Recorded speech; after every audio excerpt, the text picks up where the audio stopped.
اعوذ باللہ من الشیطان الرجیم، بسم اللہ الرحمن الرحیم۔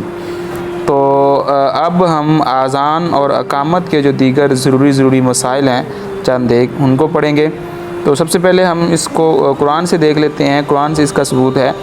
قرآن پاک میں اللہ تبارک و تعالیٰ کا ارشاد ہے، اس کے جو ضروری مسائل جو ہیں وہ یہ ہیں، وَإِذَا نَادَيْتُمْ إِلَى الصَّلَاةِ، اللہ تعالیٰ نے فرمایا اور جب تم نماز کے لیے لوگوں کو بصورت اذان پکارتے ہو۔ تو یہ قرآن پاک میں ایک ارشاد ہوا اللہ تبارک و تعالیٰ کا، جس کے اندر یہ واضح طور پر بیان ہوا کہ نماز کے لیے جب لوگوں کو پکارتے ہیں، اور نماز کے لیے لوگوں کو پکارنے کا واحد ایک ہی ذریعہ ہے، وہ ہے اذان۔ تو اس سے اذان کا ثبوت مل رہا ہے ہمیں قرآن پاک سے۔ تو آگے کہتے ہیں کہ جی قرآن پانچوں وقت کی نماز کے لیے، جس میں جمعہ بھی ہے، اذان یعنی حکم کیا ہے اذان کا، تو یہ پانچ وقت کی نماز جو ہے ان کے لیے اذان کہنا، اور جمعہ بھی ہے اس میں، ان کے لیے اذان کہنا سنت مؤکدہ ہے۔ ٹھیک ہے، اذان کہتے وقت اذان وقت پر کہنی چاہیے، فرض عین کے علاوہ کسی نماز کے لیے اذان نہیں ہے۔ عورتوں کا اذان کہنا مکروہ تحریمی ہے، بے وضو کی اذان ہو جائے گی مگر مکروہ ہوگی، اس لیے بہتر یہ ہے کہ اذان باوضو ہو کر ادا کی جائے۔ تو اور وہ اذان کیسے ادا کی جائے؟ کہتے ہیں کہ بلند جگہ قبلہ رخ کھڑے ہو کر کانوں میں انگلیاں ڈال کر اذان اس طرح کہنی چاہیے، اللہ اکبر اللہ اکبر اللہ اکبر اللہ اکبر، اشہد ان لا الہ الا اللہ اشہد ان لا الہ الا اللہ اشہد ان محمد رسول اللہ اشہد ان محمد رسول اللہ، حی علی الصلاۃ حی علی الصلاۃ حی علی الفلاح حی علی الفلاح، اللہ اکبر لا الہ الا اللہ۔ ترجمہ: اللہ ہی بڑا ہے، اللہ ہی بڑا ہے، اللہ ہی بڑا ہے، اللہ ہی بڑا ہے، میں گواہی دیتا ہوں کہ اللہ کے سوا کوئی معبود نہیں، میں گواہی دیتا ہوں کہ اللہ کے سوا کوئی معبود نہیں،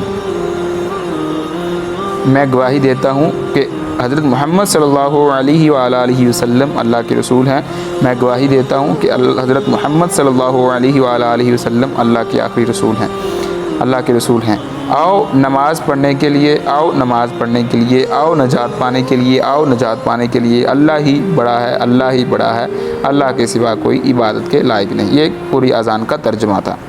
اب تھوڑا سا فرق ہے صبح کی اذان اور دیگر چار اذانوں میں، کہ صبح کی اذان کے لیے کیا ہے کہ حی علی الفلاح کہتے وقت دائیں طرف اور حی علی الفلاح کہتے وقت بائیں طرف منہ کرنا، یہ پانچوں اذانوں میں ہوگا۔ اگر فجر کی اذان ہو تو حی علی الفلاح کے بعد 2 مرتبہ الصلاۃ خیر من النوم، یہ تھوڑا سا اضافہ جو ہے نماز نیند سے بہتر ہے، یہ تھوڑا سا اضافہ جو ہے یہ صبح کی اذان کے اندر ان الفاظ کا کہنا یہ سنت ہے۔ تو یہ ایک اذان ہے اور اس کا ایک طریقہ کار جو اذان کیسے کہی جائے وہ ہے، اور چند ایک ضروری مسائل اذان کے وہ بھی ہم پڑھ لیتے ہیں اسی ویڈیو میں، کہ بہتر یہ ہے کہ مؤذن صالح اور پرہیزگار ہو اور ثواب کی نیت سے جو ہے وہ اذان کہتا ہو۔ فاسق، نشئی، پاگل اور ناسمجھ بچے کی اذان جو ہے وہ مکروہ واجب الادا ہوگی، یعنی اس کو واجب ہوگا اس کو دوبارہ ادا کرنا۔ حیض و نفاس والی عورت، خطبہ سننے والے، قضائے حاجت اور جمع کرنے والے پر اذان کا جواب نہیں ہے، یعنی یہ حضرات جو ہیں یہ جواب اگر اذان کا نہیں دیتے تو کوئی مسئلہ نہیں ہے۔ جب اذان ہو تو چاہیے کہ اتنی دیر سب کام یہاں تک کہ قرآن بھی پڑھ رہا ہے تو موقوف کر دے، اور چل رہا ہے تو کھڑا ہو کر اذان سنے اور جواب دے۔ اگر چند اذانیں سنے تو اس پر پہلی اذان کا جواب دے، یعنی اگر بہت ساری اذانیں محلے میں ہو رہی ہیں تو صرف ایک اذان کا جواب اور سننا اس کے اوپر ضروری ہوگا، دیگر اذانیں اگر نہیں بھی سنے گا یا جواب نہیں دے گا تو اس کے اوپر ضروری نہیں ہے، اگر سب کا جواب دے دے تو بہتر ہے۔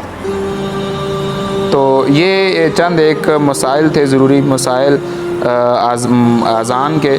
اور ان کا اذان کے مسائل اور ان کا حکم اور اذان کیسے کہی جائے، وہ ساری چیزیں ہم نے اس ویڈیو میں پڑھ لی۔ نیکسٹ ویڈیو میں ہم اقامت کے بارے میں جو ہے وہ پڑھیں گے۔